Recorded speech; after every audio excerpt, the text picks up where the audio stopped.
Hola clase! This is Señora Mapstone, and today we are reading one of my personal favorite books of all time.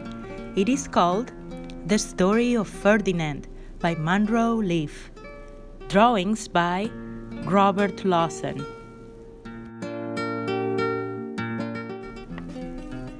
The Story of Ferdinand. Once upon a time in Spain,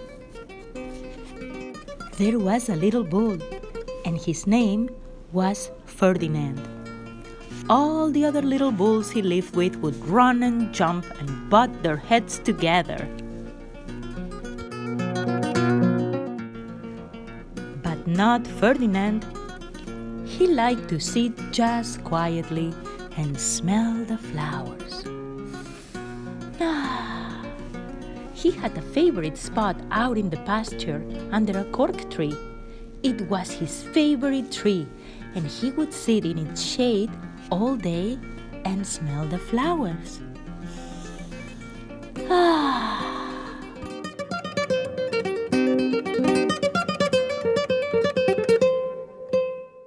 Sometimes his mother, who was a cow, would worry about him. She was afraid he would be lonesome all by himself. "Why don't you run and play with the other little bulls and skip and butt your head?" she would say. But Ferdinand would shake his head. "I like it better here, where I can sit just quietly and smell the flowers." His mother saw that he was not lonesome, and because she was an understanding mother, even though she was a cow, she let him just sit there and be happy.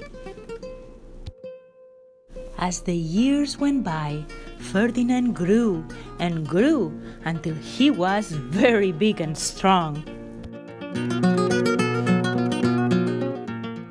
All the other bulls who had grown up with him in the same pasture would fight each other all day.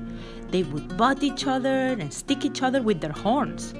What they wanted most of all was to be picked to fight at the bullfights in Madrid.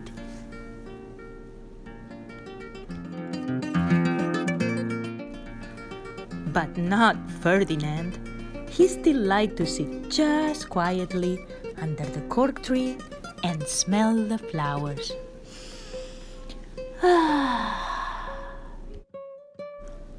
One day, 5 men came in very funny hats to pick the biggest, fastest, roughest bull to fight in the bullfights in Madrid.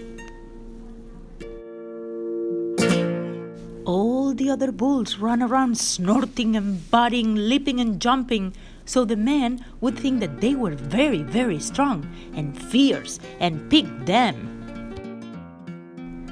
Ferdinand knew that they wouldn't pick him, and he didn't care. So he went out to his favorite cork tree to sit down. He didn't look where he was sitting, and instead of sitting on the nice cool grass in the shade, he sat on a bumblebee. Well, if you were a bumblebee and a bull sat on you, what would you do? You would sting him, and that is just what this bee did to Ferdinand. Whoa! Did it hurt? Ferdinand jumped up with a snort. He ran around puffing and snorting and butting and pawing the ground as if he was crazy. The 5 men saw him, and they all shouted with joy.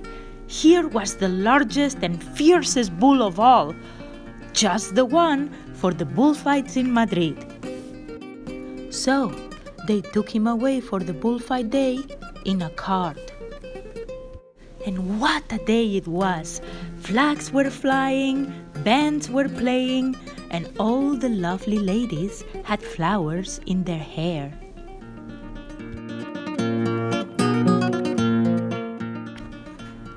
They had a parade into the bull ring. First came the banderilleros with long sharp pins with ribbons on them to stick in the bull and make him mad. Next came the picadores, who rode the skinny horses, and they had long spears to stick in the bull and make him madder.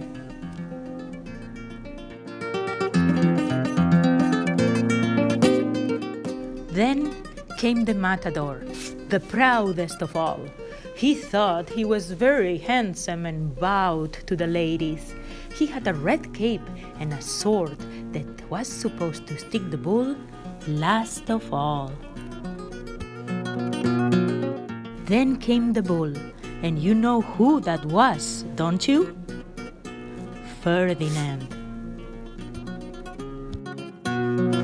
They called him Ferdinand the Fierce, and all the banderilleros were afraid of him, and the picadores were afraid of him, and even the matador was scared stiff.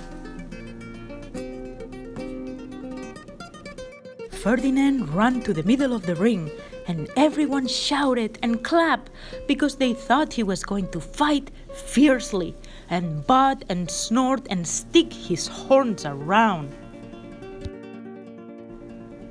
But not Ferdinand.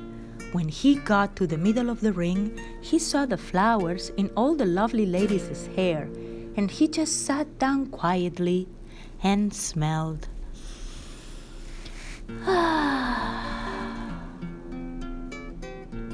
He wouldn't fight and be fierce no matter what they did. He just sat and smelled, and the banderilleros were mad, and the picadores were madder, and the matador was so mad he cried because he couldn't show off with his cape and sword. So they had to take Ferdinand home. And for all I know, he's still sitting there under his favorite cork tree, smelling the flowers, just quietly. He's very happy. The end. I hope you guys liked it.